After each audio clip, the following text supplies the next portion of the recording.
एखादा राजकीय गड जो वर्षानुवर्ष अभेद्य वाटतो तो एकाएकी कसा काय ढासळू शकतो? निवडणुका म्हणजे फक्त मतदानाचा एक दिवस नसतो, त्या म्हणजे मतदारांनी दिलेला एक अतिशय स्पष्ट संदेश असतो. मी मायका गोवर्धन रेड्डी आणि माझ्यासाठी निवडणुका म्हणजे प्रशासनासाठी केलेलं डेटा इंजिनिअरिंग. आज आपण पलूस कडेगाव मतदारसंघातील एका अनपेक्षित राजकीय बदलाचं सखोल विश्लेषण करणार आहोत. आजच्या या विश्लेषणात आपण 5 महत्त्वाच्या टप्प्यांतून जाणार आहोत. सगळ्यात आधी आपण त्या मतदारसंघाची जमीन आणि तिथला राजकीय गड समजून घेऊ. मग आपण पाहू की या गडाला तडे कसे गेले. त्यानंतर निकालाचं अगदी सखोल विश्लेषण करू. इतिहासाच्या आरशात डोकावून पाहू की खरं चित्र काय आहे आणि सगळ्यात शेवटी भविष्यासाठी एक नवी पक्की ब्ल्यूप्रिंट कशी असू शकते यावर आपण विचार करणार आहोत. चला तर मग थेट सुरुवात करूया. आपण बोलतोय सांगली जिल्ह्यातल्या पलूस कडेगाव मतदारसंघाबद्दल. हा भाग म्हणजे तुम्हाला माहितीये प्रामुख्याने ऊस आणि द्राक्षाच्या शेतीवर अवलंबून आहे आणि इथे अनेक वर्ष किंबहुना अनेक पिढ्या कदम घराण्याचं वर्चस्व राहिलं आहे. एक मजबूत गड. आता कदम घराण्याची राजकीय ताकद कशावर टिकून आहे? तर त्यांच्या विकासाच्या राजकारणावर. त्यांनी उभारलेल्या शिक्षण संस्था, मोठी रुग्णालये आणि साखर कारखाने या गोष्टी तिथल्या लोकांच्या आयुष्याचा आणि स्थानिक अर्थव्यवस्थेचा एक अविभाज्य भाग बनले आहेत. आणि हाच त्यांच्या सत्तेचा इतक्या वर्षांपासूनचा एक मजबूत पाया राहिला आहे. पण मग सगळं काही ठीक वाटत असताना असं काय झालं की 2019च्या त्या प्रचंड मोठ्या विजयानंतर 2024मध्ये परिस्थिती इतकी बदलली? आता आपण या विश्लेषणाच्या खरं तर मुख्य प्रश्नाकडे वळत आहोत. या मजबूत गडाला तडे जायला सुरुवात कशी झाली? आता जरा हे आकडे बघा. हे आकडे फक्त नंबर नाहीत, ही एक कहाणी सांगतायत. 2019मध्ये भाजपने उमेदवार दिला नव्हता आणि विद्यमान आमदारांना तब्बल 83% मतं मिळाली होती. विजयाचं अंतर होतं 1.5 लाखांपेक्षा जास्त. प्रचंड मोठा विजय. पण 2024मध्ये काय झालं? भाजपच्या उमेदवारासमोर मतांची टक्केवारी थेट 56%वर आली आणि विजयाचं अंतर फक्त 30,000वर. हा केवळ आकड्यांचा खेळ नाहीये, हे मतदारांच्या बदललेल्या मानसिकतेचं अगदी स्पष्ट चित्र आहे. तर मग प्रश्न हाच आहे की या 5 वर्षात असं नेमकं घडलं तरी काय? फक्त आकडेवारी बघून चालणार नाही. त्या मागे जी कारणं आहेत ती समजून घेणं खूप महत्त्वाचं आहे. जेव्हा आम्ही जमिनीवर कान लावून ऐकलं तेव्हा 3 प्रमुख आवाज ऐकू आले. पहिला, पाण्याचा प्रश्न म्हणजे सिंचन आणि पूर व्यवस्थापनाच्या समस्या. दुसरा, खराब ग्रामीण रस्ते, ज्यांना खरं तर गावांची जीवनवाहिनी मानलं जातं. आणि तिसरा, जो सगळ्यात गंभीर होता, तो म्हणजे तरुणांमधील बेरोजगारीचा प्रश्न, विशेषतः मराठा आणि धनगर समाजात. हे 3 मुद्दे 2024च्या निवडणुकीच्या केंद्रस्थानी होते. चला तर मग या निकालाचा आपण जरा पोस्टमॉर्टम करूया. विद्यमान आमदारांची ताकद काय होती, त्यांच्या कमकुवत बाजू काय होत्या आणि एकूणच तिथली राजकीय प्रणाली कशी काम करत होती, हे आता आपण खोलात जाऊन पाहूया. इथे बघा, एकीकडे ताकद काय होती तर कदम घराण्याचा मोठा वारसा, त्यांनी उभारलेल्या संस्था आणि विकासाचा एक सिद्ध नमुना. पण दुसरीकडे काही गोष्टींकडे दुर्लक्ष झालं.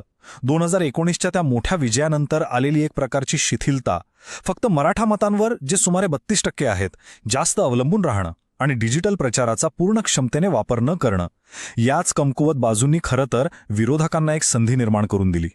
आणि जेव्हा आपण अशा राजकीय बदलांचं विश्लेषण करतो तेव्हा एक गोष्ट विसरून चालणार नाही. जबाबदारीने केलेलं माहितीवर आधारित सार्वजनिक संभाषण हाच आपल्या लोकशाहीचा खरा पाया आहे. आपलं उद्दिष्ट केवळ विश्लेषण करणं नाही, तर लोकशाही मूल्यांना अधिक बळकट करणं आहे. आता आपण थोडंसं मागे जाऊया, इतिहासात डोकावूया. कारण कधीकधी वर्तमानाला समजून घेण्यासाठी ऐतिहासिक आकडेवारी पाहणं खूप महत्त्वाचं असतं. यामुळे आपल्याला 2024च्या निकालाचं खरं मूळ चित्र समजेल. या टाईमलाईनवर जरा लक्ष द्या. 2009मध्ये विजयाचं अंतर होतं 19.6%. 2014मध्ये ते कमी होऊन 11.5% झालं आणि 2024मध्ये किती आहे? 12.9%. यावरून अगदी स्पष्ट दिसतंय की 2019चा तो जो 73%चा प्रचंड मोठा विजय होता तो एक अपवाद होता, एक ॲनॉमली. कारण तेव्हा भाजपचा उमेदवार नव्हता. 2024चा निकाल हा या मतदारसंघाच्या मूळ स्पर्धात्मक स्वभावाकडे परत आल्याचा दाखवतो. या सगळ्यातून एकच गोष्ट शिकायला मिळते. 2019चा निकाल हा नियम नव्हता, तो एक अपवाद होता. मतदारांची निष्ठा ही कधीही गृहीत धरता येत नाही, ती रोजच्या रोज पुन्हा पुन्हा जिंकावी लागते. ठीक आहे, समस्या तर समजली, पण यावर उपाय काय? पुढे काय करायला हवं?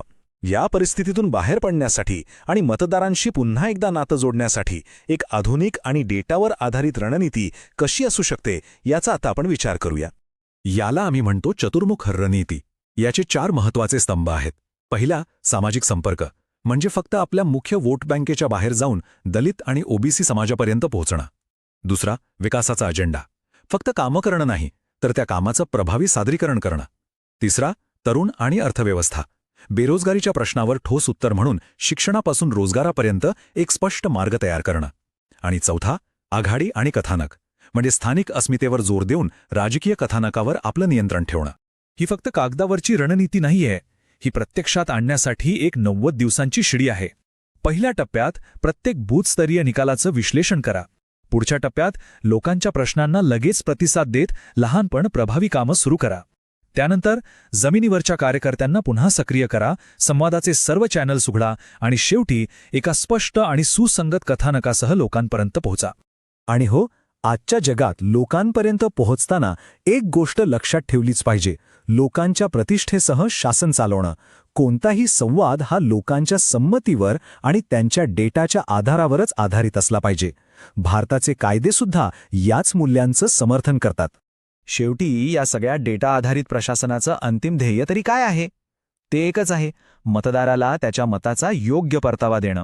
चांगल्या नोकऱ्या, चांगले रस्ते, कल्याणकारी योजनांचा खरा लाभ, तक्रारींचा वेळेवर निवारण आणि सगळ्यात महत्त्वाचं म्हणजे शासनावरील विश्वास, हाच तो खरा परतावा आहे. म्हणून एक गोष्ट कायम लक्षात ठेवा: निवडणुकीचा निकाल हा शेवट नसतो, तो एक नवीन सुरुवात असतो. तो मतदारांनी दिलेला एक नवीन निर्देश असतो, ज्यावर आपल्याला पुढची 5 वर्ष काम करायचं असतं. मतदारांनी दिलेले निर्देश समजून घेऊन जर तुम्हाला लोकाभिमुख नेता बनायचा असेल आणि तुमच्या मतदारसंघाचा विकास करायचा असेल तर blueprintstrategies.ai वर संपर्क साधा. mgr@blueprintstrategies.ai वर ईमेल करा किंवा 0800 4204 1602 या क्रमांकावर कॉल करा. राजकारणापलीकडचा उद्देश.